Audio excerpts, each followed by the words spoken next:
العظیم معزز سامعین و حضرات، آج جمعے دا دن ہے اور یہ جمعے دا دن اس حیثیت دے نال بھی اہمیت دا حامل ہے۔ سونے نبی جناب محمد الرسول اللہ صلی اللہ علیہ وآلہ وسلم اس دن سویرے سویرے بہت زیادہ رب دے کولوں ڈردے، چونکہ قیامت جمعے والے دن قائم ہونی ہے۔ نمبر 2، جمعے والے دن سورہ کاف دا پڑھنا بڑی اہمیت دا حامل ہے۔ اور تیسرے نمبر تے جڑی بات میں ذکر کرنا چاہنا وہ یہ ہے، سجدہ 3 طرح دا ہوندا ہے۔ ایک سجدہ عبادت دا سجدہ ہے، ایک سجدہ صاحب سجدہ ہے، اور تیسرے نمبر تے سجدہ تلاوت ہے، اور چوتھا نمبر جڑا ہے انہوں سجدہ تعظیمی کیا جاتا ہے۔ 4 قسمہ ہو گئی نا۔ نمبر 1 سجدہ صاحب، نماز دے وچ بندہ بھول جائے۔ دوجے نمبر تے سجدہ تلاوت، تلاوت کردے ہاں سجدہ آ جاتا ہے، اور تیسرے نمبر تے سجدہ عبادت جڑا اسی رکوع اور سجدے دے نماز دے وچ کردے ہیں، اور چوتھے نمبر تے سجدہ تعظیمی۔ سجدہ تعظیمی تے امت محمدیہ دے اندر اللہ کریم نے انہوں حرام گردانے ہیں۔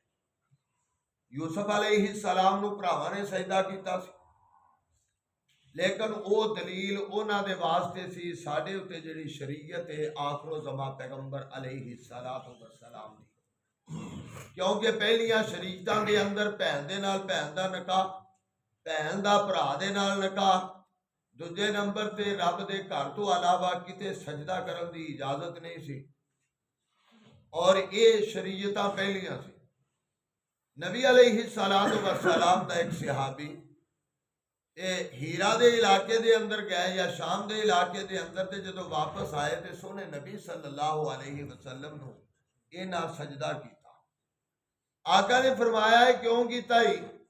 کہنے لگے سونے محبوبہ او لوگ تے اسلام دے نیڑے بھی نہیں، وہ آپ دے بڑے نو سجدہ کرتے تھے، تے تسی سب نالوں افضل جے تے تہانوں سجدہ ضرور کرنا چاہیے۔ سونے نبی صلی اللہ علیہ وسلم نے فرمایا صحابی اگر میری شریعت سجدہ جائز ہوندا، سجدہ جائز ہوندا، میں عورت نو حکم دیندا کہ اپنے خاوند نو سجدہ کر دی، کیونکہ اوندا مجازی خدا ہے، مجازی خدا ہے، لیکن شریعت مصطفیٰ دے اندر اے سجدہ ناجائز ہے۔ ایک دوسرا سجدہ عبادت دا جڑا اسی نماز دے اندر کرنے، ٹھیک ہے، یہ 2 سجدے ہوندے ہیں، اور تیسرا سجدہ جڑا ہے جنہوں سجدہ تلاوت کیا جاتا ہے وہ سجدہ ایکو ہی ہوتا ہے۔ کنے ہوندے نے؟ ایکو ہی، وہ ایکو ہی ہوتا ہے، نہ اندے وچ سلام ہوندا ہے تے نہ اندے وچ نیتنی ہوندی ہے، جمع کوئی چیز نہیں۔ وہ میں تلاوت کردا پیا، سجدہ آ گیا، قرآن کھٹیا میں نے رکھ دیتا ہے، سونی طرح سجدہ کیتا ہے، لیکن یہ گل چیتا رکھنی جے 7 اعضاواں دے اوتے سجدہ ہونا چاہیے۔ کنیاں تے؟ 7 تے۔ آپ ہی اندازہ لا لیا جے وہ 7 اعضاء کیڑے نے؟ 2 ہاتھ تے گوڈے، کنے ہو گئے؟ 2 پیر، کنے ہو گئے؟ 6 تے 7واں پیشانی۔ پیشانی دا لفظ جدو بولیا جاتا ہے اتھوں سمجھا کرو تو اتھوں نک تے اے متھا دوویں چیزاں شامل ہیں۔ پیشانی اس واسطے کئی جاندیاں سر متھا لا دیندے تے اٹھن لگے نک لا دیندے تے چل بھئی سجدہ ہو گیا، نہیں، سجدہ مکمل دوویں چیزاں لگن گیاں تے پھر ہی سر برابر ہوے گا اتوں تے یہ سجدہ ہوندا ہوے گا۔ 7 اعضاء ہو گئے، 7 اعضاء تے سجدہ کر رہے ہیں تے کئی میرے وگرے ٹھلے او کمانیاں جڑیاں نے گوڈیاں نال لا لیندے، کیوں جی گوڈیاں نہ صحیح تے ٹھیکا جوڑ لیا، نہ صحیح تے ہی کر کے بالکل گچھو مچھو ہو کے سجڑ طرح۔ تسی کدی جنانیاں نو نماز پڑھ دیا ویکھیا ہوئے گا، عورتاں نو ਉਹ ਐਵੇਂ ਜਿਵੇਂ ਸਿੱਜੜ ਤਰ੍ਹਾਂ ਬਿਲਕੁਲ ਨਾਲ ਮਿਲ ਕੇ ਸਾਰਾ ਹਰ ਚੀਜ਼ ਜਿਹੜੀ ਨਾ ਮੁਰਾਦ ਗੋਡਿਆਂ ਦੇ ਨਾਲ ਲਾਈ ਹੁੰਦੀ ਹੈ, ਇਸ ਤਰ੍ਹਾਂ ਸਜਦਾ ਕਰਦੀਆਂ ਨੇ।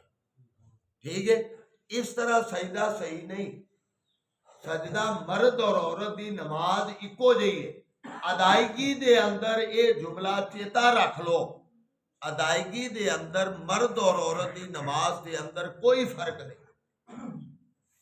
ਫਰਕ ਜਿਹੜੇ ਹੈਗੇ ਨੇ ਉਹ ਸਿਰਫ ਜਮਾਤ ਦੇ ਨਾਲ ਮਰਦਾਂ ਦੇ ਵਾਸਤੇ, ਔਰਤਾਂ ਦੇ ਵਾਸਤੇ ਜਮਾਤ ਨਾਲ ਵਸੀਤੇ ਹੋ ਨਹੀਂ। ਅਗਰ ਪੜ੍ਹ ਲੈਣ ਤੇ ਕੋਈ ਹਰਜ ਨਹੀਂ, ਲੇਕਿਨ ਗੱਲ ਹੈ ਵੀ ਉਹਨਾਂ ਵਾਸਤੇ ਜ਼ਰੂਰੀ ਨਹੀਂ। ਉਹ ਘਰ ਅਗਰ ਕਲੀਆਂ ਪਰਦੇ ਦੇ ਅੰਦਰ ਪੜ੍ਹਨ ਦੀਆਂ, ਰੱਬ ਉਹਨਾਂ ਨੂੰ 27 ਨਮਾਜ਼ਾਂ ਦਾ ਸਵਾਬ ਅਤਾ ਕਰ ਦੇਗਾ। ਇਹ ਨਹੀਂ ਗੱਲ ਕਿ ਇਸਲਾਮ ਜਿਹੜਾ ਮਰਦਾਂ ਵਾਸਤੇ ਤੇ ਔਰਤਾਂ ਵਾਸਤੇ ਨਹੀਂ। ਸਾਡੇ ਦਿਨਾਂ ਦੇ ਵਿੱਚ ਇੱਕ ਹਵਾ ਬੈਠਾ ਹੈ, ਸਾਨੂੰ ਮਸਲਿਆਂ ਦੀਆਂ ਲੋੜਾਂ ਨੇ, ਬੁੜੀਆਂ ਨੂੰ ਲੋੜਾਂ ਕੋਈ ਨਹੀਂ ਹੈਗੀਆਂ। ਸ਼ਾਇਦ ਉਹ ਇਨਸਾਨ ਨਹੀਂ ਉਹਨਾਂ ਨੂੰ ਸਮਝਦੇ। ਮਸਾਇਲ ਸਾਰਿਆਂ ਵਾਸਤੇ ਬਰਾਬਰ ਨੇ, ਬਰਾਬਰ। ਜਿੱਥੇ ਜਿੱਥੇ ਫਰਕ ਸ਼ਰੀਅਤ ਨੇ ਦੱਸਿਆ ਉੱਥੇ ਹੈਗਾ। ਮੈਂ ਗੱਲ ਮੁਕਾਵਾਂ ਕਿ ਸਜਦਾ 7 ਅਜ਼ਾਵਾਂ ਤੇ ਕਰਨਾ, 7 ਅਜ਼ਾਵਾਂ। ਇਹ ਜਿਹੜੀਆਂ ਅਰਕਾਂ ਨੇ ਨਾ ਗੋਡਿਆਂ ਨਾਲ ਲੱਗਣ ਤੇ ਨਾ ਜਿਸਮ ਨਾਲ ਲੱਗਣ। ਜਿਹੜਾ ਬਿਮਾਰ ਹੈ ਉਹ ਜਿਵੇਂ ਮਰਜ਼ੀ ਪੜ੍ਹ ਲਵੇ। ਠੀਕ ਹੈ, ਸਜਦਾ ਤਲਾਵਤ ਜਿਹੜਾ ਹੈ ਉਹ ਇੱਕ, ਸਜਦਾ ਇਬਾਦਤ 2 ਨੇ, ਲੇਕਿਨ 7 ਅਜ਼ਾ ਲੱਗਣੇ ਜ਼ਰੂਰੀ ਨੇ। 7 ਅਜ਼ਾ ਲੱਗਣੇ ਜ਼ਰੂਰੀ ਨੇ। ਸਰਾਣੇ ਉੱਤੇ ਕੰਮ ਕੋਈ ਨਹੀਂ ਚੱਲਦਾ, ਸਰਾਣੇ ਦੇ ਕੰਮ ਨਹੀਂ ਚੱਲਦਾ। ਠੀਕ, ਜਾਂ ਤਾਂ ਫੱਟਾ ਹੋਵੇ ਤੇ ਜਾਂ ਫਿਰ ਉਹਨੂੰ ਥੱਲੇ ਸਜਦਾ ਕਰਨਾ ਚਾਹੀਦਾ। ਸਰਾਣੇ ਦੇ ਨਹੀਂ ਕੰਮ ਚੱਲਣਾ। ਅਸੀਂ ਕੀ ਕਰਨੇ ਆ, ਇੱਕ ਹੱਥ ਨਾਲ ਅਸੀਂ ਕੁਰਾਨ ਉਤਾਰੂ ਕੀਤੀ ਰੱਖੀਦਾ ਤੇ ਉਧਰੋਂ ਸਜਦਾ ਕਰ ਦਿੱਤਾ। ਇੱਕ ਹੱਥ ਘਟ ਗਿਆ ਨਾ, 7 ਅਜ਼ਾਵਾਂ ਚੋਂ ਇੱਕ ਘਟ ਗਿਆ ਨਾ। ਅਸੀਂ ਇੱਥੇ ਲਾ ਲਿਆ ਤੇ ਭਾਈ ਸਜਦਾ ਕਰ ਲਿਆ ਤੇ ਇੱਕ ਹੱਥ ਘਟ ਗਿਆ ਨਾ। ਇਸ ਵਾਸਤੇ ਸਾਜਦਨ ਨਬੀ ਸੱਲੱਲਾਹੁ अलैहि वसल्लम अला सबआते आज़ुइन आज़ाइन 7 अज़ामां ते अल्लाह दे रसूल सल्लल्लाहु अलैहि वसल्लम ने सजदा कीता। 7 अज़ाम दस दिते ने और आखिरी ये सजदा साहब, सजदा साहब, सजदा इबादत में दस दिता, सजदा ਜਿਹੜਾ ਤਲਾਵਤ में दस दिता, सजदा इबादत दस दिता, और सजदा ਜਿਹੜਾ दूसरा है सी ताजीमी सजदा ਜਿਹੜਾ ਉਹਦੀ मैं कंडीशन दस दिती। और ये सजदा एक साहब रह गया नमाज दे विच। कोई रुकन ਜਿਹੜਾ ਉਹ ਛੱਡ बैठा है ਤੇ ਉਹਦੇ ਵਾਸਤੇ ਇਹ ਕਿ ਉਹ ਸਜਦਾ ਸਾਹਬ ਕਰ ਲਵੇਗਾ ਤੇ ਰੁਕਨ ਜਿਹੜੇ ਨੇ ਉਹ ਉਹਨੂੰ ਪੂਰੇ ਕਰਨੇ ਪੈਣਗੇ ਤੇ ਫਿਰ ਸਜਦਾ ਸਾਹਬ ਨਾਲ ਖਾਤਾ ਪੂਰਾ ਹੋ ਜਾਏਗਾ। ਇਹਦੀ ਤਫਸੀਲ ਮੈਂ ਇਨਸ਼ਾਅੱਲਾ ਫਿਰ ਜ਼ਿਕਰ ਕਰਾਂਗਾ। ਵਾ ਆਖਿਰ दावाना अनिल हम्दुलिल्लाहि रब्बिल आलमीन।